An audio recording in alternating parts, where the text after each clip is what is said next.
നമസ്കാരം. മലയാളി വാർത്ത ലൈഫിലേക്ക് സ്വാഗതം.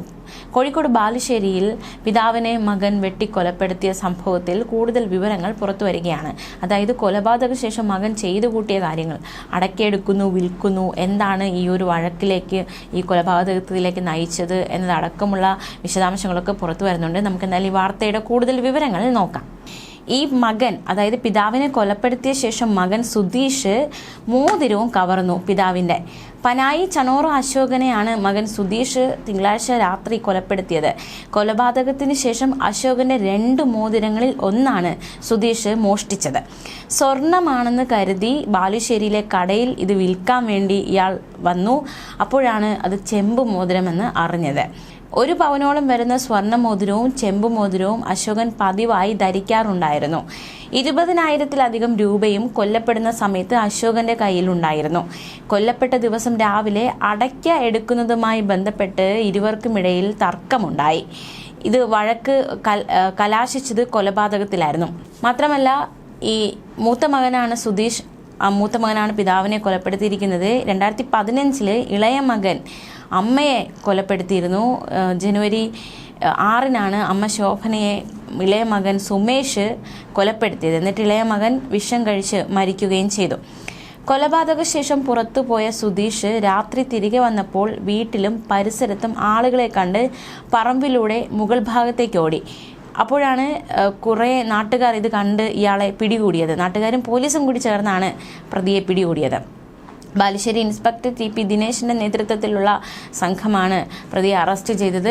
കൊലയ്ക്ക് ഉപയോഗിച്ച കമ്പി വീടിനുള്ളിൽ നിന്നും കണ്ടെത്തിയിട്ടുണ്ട്. നിർണായകമായ തെളിവായി ഈ കമ്പി മാറിയിരിക്കുകയാണ്.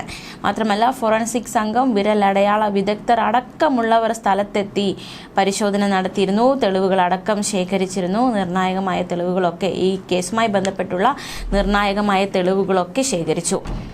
ബാലുശ്ശേരിയിലെ പനായി ഗ്രാമത്തിന് ഈ നടുക്കം ഇതുവരെ വിട്ടുമാറിയിട്ടില്ല. അമ്മയ്ക്ക് പിന്നാലെ അച്ഛനും, 2 പേരും മക്കളുടെ കത്തിക്കിരയായി, അല്ലെങ്കിൽ മക്കളുടെ കൈകൊണ്ട് തീർന്നു എന്നതടക്കമുള്ള ആ ഒരു സത്യാവസ്ഥ അത് ഉൾക്കൊള്ളാൻ ആ ഗ്രാമത്തിലുള്ളവർക്ക് കഴിയുന്നില്ല.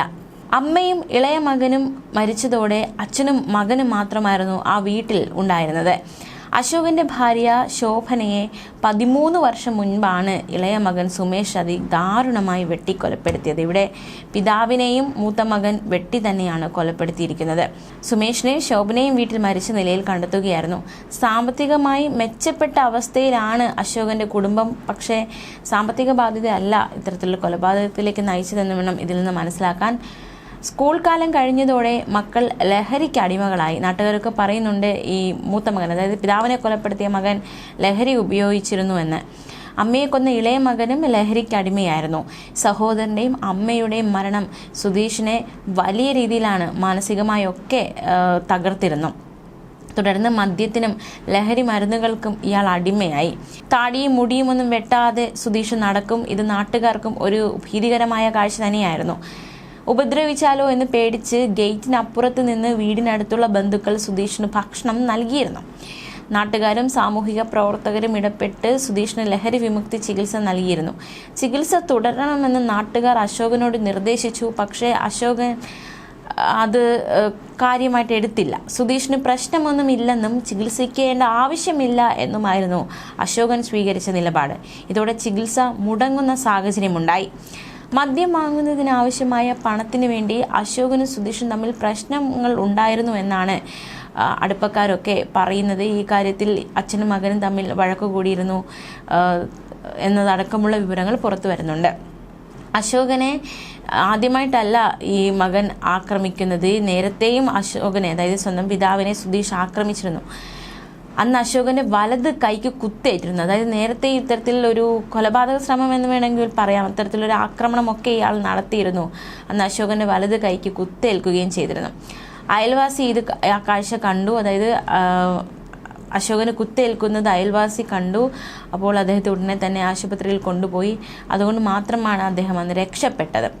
അച്ഛനും മകനും തമ്മിൽ പണത്തിന്റെ പേരിൽ നിരന്തരം വഴക്കുണ്ടായിരുന്നു എന്നാണ് നാട്ടുകാർ പറയുന്നത്. കഴിഞ്ഞ ദിവസം സുധീഷ് തോട്ടത്തിൽ വീണ് അടയ്ക്ക പെറുക്കി ചാക്കിലാക്കി. ഈ അടയ്ക്ക വിൽക്കുന്നതുമായി ബന്ധപ്പെട്ട അച്ഛനും മകനും തമ്മിൽ രാവിലെ വഴക്കുണ്ടായി. ഈ വഴക്കാണ് ഒടുവിൽ കൊലപാതകത്തിലേക്ക് നയിക്കപ്പെട്ടത്.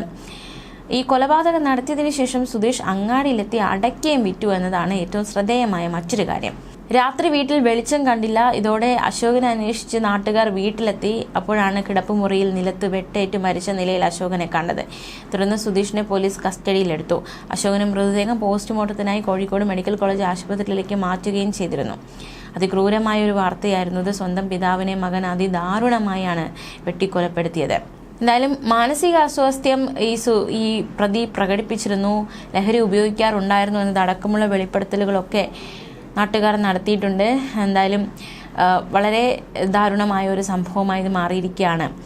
ഇപ്പോൾ നമ്മുടെ കേരളത്തിൽ കൊലപാതകങ്ങളൊക്കെ വർദ്ധിക്കുകയാണല്ലോ. പ്രത്യേകിച്ച് രക്തബന്ധങ്ങൾ തമ്മിലാണ് ഇത്തരത്തിൽ അങ്ങോട്ടും ഇങ്ങോട്ടും കൊലപ്പെടുത്തുന്നതും ചാകുന്നതും എല്ലാം എന്നതാണ് ഏറ്റവും ഭീതിജനകവും അതുപോലെ തന്നെ ആശങ്കാപരവും വേദനാജനകവുമായ കാര്യം. എത്രയോ കൊലപാതകങ്ങൾ നമ്മൾ കേട്ടിരിക്കുന്നു. അതായത് സ്വന്തം പിതാവിനെ മകൻ കൊലപ്പെടുത്തുന്നു, സ്വന്തം മാതാവിനെ മകൻ കൊലപ്പെടുത്തുന്നു, സ്വന്തം മാതാപിതാക്കളെ കൊലപ്പെടുത്തുന്ന മക്കളെ കൊലപ്പെടുത്തുന്ന മാതാപിതാക്കൾ. അങ്ങനെ ഈ വാർത്തകളൊക്കെ ഇപ്പോൾ സ്ഥിരമായി കൊണ്ടിരിക്കുകയാണ്. ഈ ഒരു നടുക്കമൊക്കെ കേരളത്തിൽ നിന്ന് സൃഷ്ടിക്കുന്നത് വലുതാണ്. അതായത് നമ്മളെപ്പോലുള്ള ഒരു വീട്ടിലാണല്ലോ ഈ ദുരന്തങ്ങളൊക്കെ സംഭവിച്ചിരിക്കുന്നത്, നമ്മളെപ്പോലെ ഒരു മനുഷ്യനാണല്ലോ ഇത്തരത്തിൽ കൊല്ലപ്പെട്ടിരിക്കുന്നത് എന്നതും നമ്മൾ മനുഷ്യരെ സംബന്ധിച്ച് സഹജീവി വർത്തിത്വമൊക്കെ ചിന്തിക്കുമ്പോൾ തീർച്ചയായിട്ടും നമുക്ക് വേദനയുളവാക്കുന്ന കാര്യം തന്നെയാണ്.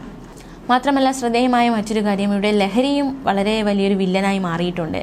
നമ്മുടെ സമൂഹത്തിൽ ലഹരി ഉപയോഗമൊക്കെ വർദ്ധിക്കുന്നുണ്ട്. ലഹരിക്ക് അടിമയായി യുവാക്കൾ നശിച്ചു കൊണ്ടിരിക്കുന്ന കാഴ്ചയാണ് നമ്മൾ കണ്ടുകൊണ്ടിരിക്കുന്നത്. ലഹരി ഉപയോഗിക്കുന്നു, സ്വയം നശിക്കുന്നു. മാത്രമല്ല ലഹരി ഉപയോഗിച്ചുകൊണ്ട് മറ്റുള്ളവരെ ഉപദ്രവിക്കുന്നു, മറ്റുള്ളവരെ വലിയ രീതിയിൽ ഉപദ്രവിക്കുകയും അവരെ കൊലപ്പെടുത്തുകയും സംഘർഷമുണ്ടാക്കുകയും ഒക്കെ ചെയ്യുന്നു. എത്ര സംഭവങ്ങളാണ് സമീപകാലത്ത് ലഹരിക്ക് അടിമയായി ചെയ്തു കൂട്ടിയത് റിപ്പോർട്ട് ചെയ്യപ്പെട്ടത്. തീർച്ചയായിട്ടും ലഹരിക്കെതിരെ വലിയ രീതിയിലുള്ള ഒരു പോരാട്ടം നടത്തേണ്ടുന്ന സാഹചര്യം തന്നെയാണ്.